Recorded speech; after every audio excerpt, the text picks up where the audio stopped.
Halo saudara-saudaraku, ketemu lagi dengan saya Khairuddin Lubis, praktisi meditasi yang akan berbagi pengalaman tentang apa yang didapat dari meditasi. Saya akan mengawali cerita kita tentang pengalaman saya waktu kecil. Suara motor berisik ya, nggak apa-apa ya. Waktu kecil saya senang sekali mandi sungai, apalagi ketika banjir. Walau setelah itu kalau ketahuan, dan biasanya ketahuan, selalu dimarahin karena memang berbahaya permainan kami ketika itu. Kami senang melompat dari ketinggian dalam sungai yang nggak tahu antah berantah dalam sungai itu. Tapi itu yang kami lakukan. Pernah sekali waktu karena sungainya banjir kebetulan, jadi kami bermain di sungai itu dengan membuat rakit dari batang pisang atau gedebok pisang. Entah bagaimana gedebok pisang ini terbelah, pecah, dan teman saya terbawa arus. Dia kebetulan dekat saya. Dia tarik rambut saya dan saya sendiri hampir tenggelam waktu itu. Ya kira-kira kelas 5 SD lah. Dia tarik semua yang biasa dia pegang, termasuk kepala saya, dan saya sendiri hampir tenggelam oleh tarikannya. Begitulah ceritanya. Dan di tahun 90-an saya pernah lagi liputan KTT non-blok waktu itu. Saya masih bertugas. Jadi kami tinggal di asrama, beberapa teman-teman ditinggal di hotel untuk mengcover atau meliput sidang KTT non-blok waktu itu. Suatu malam ketika kita setelah selesai kerja tidur, saya kebetulan berdua satu kamar dengan teman saya almarhum sekarang saat ini. Di tengah malam tiba-tiba dia terbangun dan langsung berdiri dari tidurnya. Saya terkejut melihat dia begitu. Terus saya tanya kenapa, katanya. Nggak tahu, perasaanku ada yang menggigit, katanya gitu. Di mana? Di dekat pahanya. Dan dia pukul paha itu dan dia terbangun. Kira-kira begitu ceritanya. Siapa yang bekerja itu? Siapa yang mendominasi pekerjaan itu? Jadi nanti kita lihat. Di belakang kita lihat siapa sebetulnya yang berperan sehingga teman yang hanyut itu hampir menenggelamkan saya. Teman saya satu kamar pada saat bertugas di KTT non-blok, peliputan KTT non-blok, tiba-tiba terbangun dari tidurnya. Perlakuan apa yang terjadi di sana? Kajian kita malam ini, hari ini adalah tentang ego. Saya beri judul bahwasanya ego adalah benteng eksistensi diri. Jadi ego itu benteng eksistensi. Dialah penjaga eksistensi. Mungkin judulnya enaknya, ego adalah penjaga eksistensi. Nah itu dia. Kita bikin itu judulnya ya, nggak apa-apa lah judulnya. Apapun judulnya kan yang penting isinya bisa dipahami. Jadi ego penjaga eksistensi. Ego masih dalam bagian kelompok indera spiritual. Jadi dia bekerja sama antara pikiran, akal, nafsu, rasa, dan ego sendiri. Ruang lingkup ego meliputi antara kedalaman diri atau spirit yang ada di dalam diri hingga pada fisik, bagian terluar fisik. Itu ruang lingkup kerja ego. Apa fungsi ego sebetulnya? Fungsi ego adalah semangat yang menjadikan kita tetap hidup. Tetap hidup. Ego itu yang menjadikan kita berupaya untuk tetap hidup. Berupaya untuk tetap hidup. Jadi ego itu sendiri akan bekerja ketika ada pembanding. Dia luar biasa bekerjanya ketika ada pembanding. Makanya kalau kita di rumah karena nggak ada pembanding yang lain ya pakai celana pendek lah, pakai kaos oblong, pakai yang biasa kita enak, rasanya enak lah kita pakai. Tapi begitu kita keluar rumah ke kantor atau kondangan segala macam, kita memantas diri karena ada pembanding. Di kantor kita ada pembanding orang, bagaimana orang berpakaian, bagaimana orang berdandan. Tapi di rumah kita karena cenderung tidak ada pembanding, maka kita ya apa adanya. Salah satunya. Demikian juga ketika kita makan, ketika ada pembanding, repot kita. Mau ini, mau itu, bertempur di situ. Antara nafsu dengan ego bertempur di situ. Tapi ego dia memiliki kesadaran fisik. Dia hanya memiliki kesadaran fisik. Tetap tergantung kesadarannya, tergantung pada kesadaran pikiran. Ego bekerja. Sangat tergantung ego bekerjanya pada kesadaran pikiran. Apakah nantinya ego itu menjadi baik atau tidak baik. Tapi pada intinya ego adalah kehendak akan fisik. Dia selalu berupaya untuk bisa eksis, membuat kita eksis, hidup untuk hidup. Kita harus berjuang untuk hidup, itu ego ya. Dorongan ego. Ego juga yang menjadikan bumi ini warna-warni. Kita senang tampil beda. Di satu perumahan dengan bentuk rumah yang sama, tapi tetap aja kita kepengen berbeda dari yang lainnya.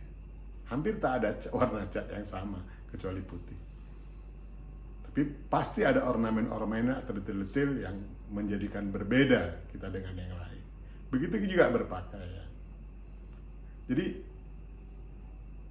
ada kecenderungan ego ini nggak mau disamain atau dikalahkan. Dia kepengen unggul dari yang lain. Sehingga bisa membawa kita menjadi berpura-pura.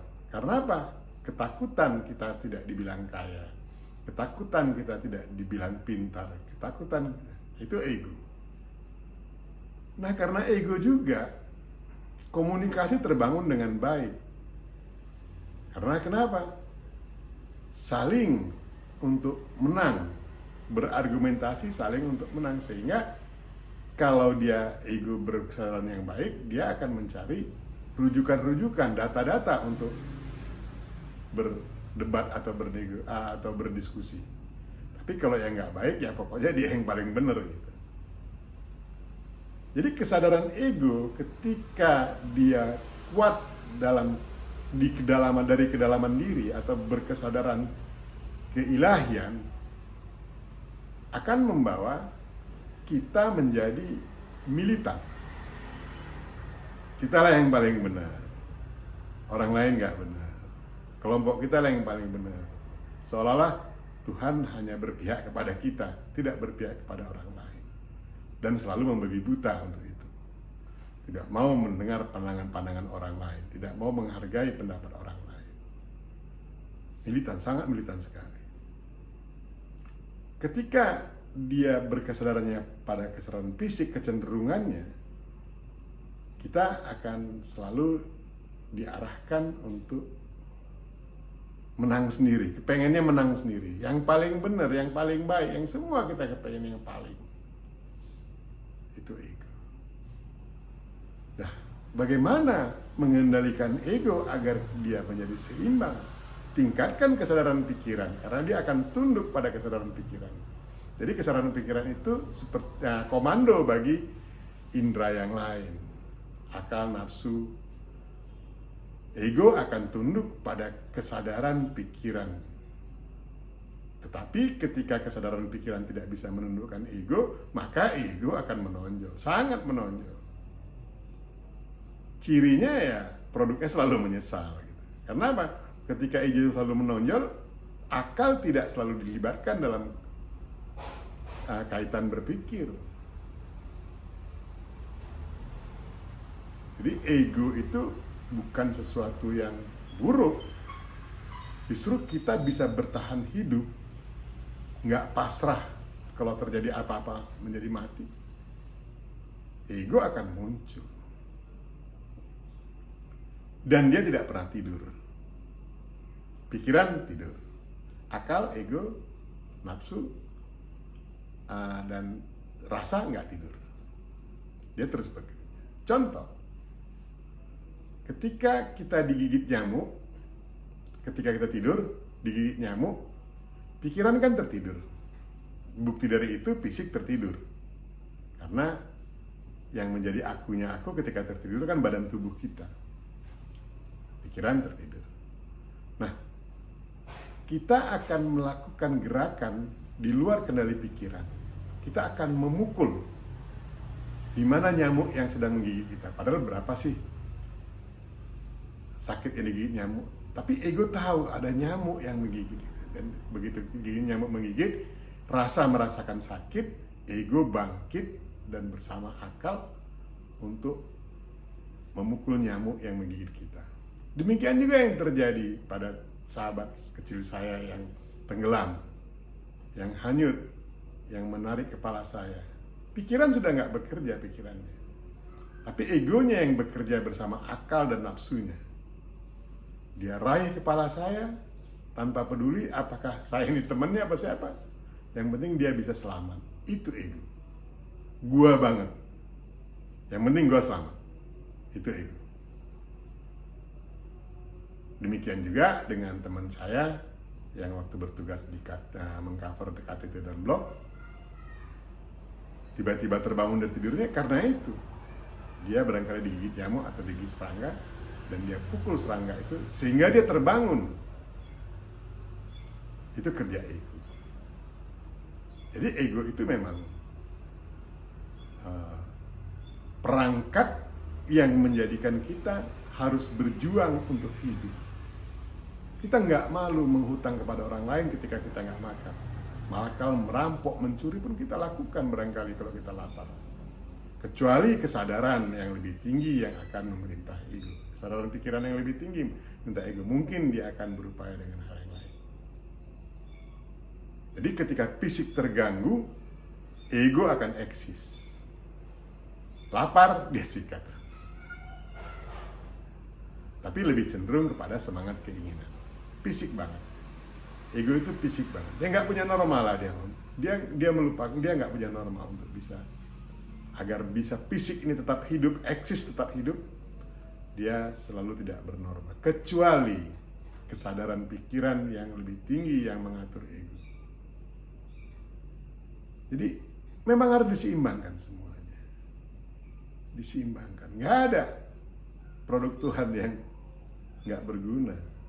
Semua berguna. Masalahnya kita tidak memahami itu. Kajian ini saya dapat dari meditasi, dan saya mengalami bagaimana berdiskusi dengan ego. Lu siapa sebetulnya gua ini. Kalau nggak ada ego, kita nggak pernah berjuang untuk bisa hidup. Seolah-olah pasrah, menyerah. Tapi karena ego juga yang akan menimbulkan peperangan dan lain-lain. Tentu keterlibatan Tuhan sangatlah menyeluruh. Kita melihat perang begini, padahal itu konsep keseimbangan. Dan kalau nggak ada ego, tidak ada nafsu, tidak ada akal, tidak ada apa, tidak terjadi perang, tidak terjadi keburukan, tapi tidak juga terjadi kebaikan, karena semuanya berkesadaran fisik. Kesadaran fisik itu minat terbesarnya adalah ya fisik. Kalau bahasa kita sehari-hari adalah ya keduniawian. Jadi seimbangkan semua unsur yang ada dalam tubuh kita, terutama pada indera spiritual terkait pikiran, akal, nafsu, dan ego, termasuk rasa. Ketika bisa kita menyeimbangkannya dengan menaikkan kesadaran pikiran, maka insya Allah kita akan menjadi harmonis. Jadi tingkatkan kesadaran pikiran. Yang pertama, timba terus ilmu pengetahuan. timba terus pengetahuan akan ilmu. Belajarlah mendengar. Belajarlah mendengar. Belajarlah mendengar. Sehingga kita dapat tambahan pengetahuan atau ilmu pengetahuan atau pengetahuan akan ilmu. Dan kesadaran kita akan meningkat menjadi lebih baik. Jadi saya pikir itu ego adalah penjaga eksistensi. Jangan pernah dibunuh, dan saya memilih untuk menyeimbangkannya dengan berbagai cara tentunya. Tapi meditasi adalah salah satu jalan untuk membangkitkan kesadaran pikiran kita. Meditasi. Itu yang saya lakukan, dan saya belum menemukan jalan yang lain. Mungkin ada jalan lain, saudara-saudaraku lebih tahu, tapi meditasi.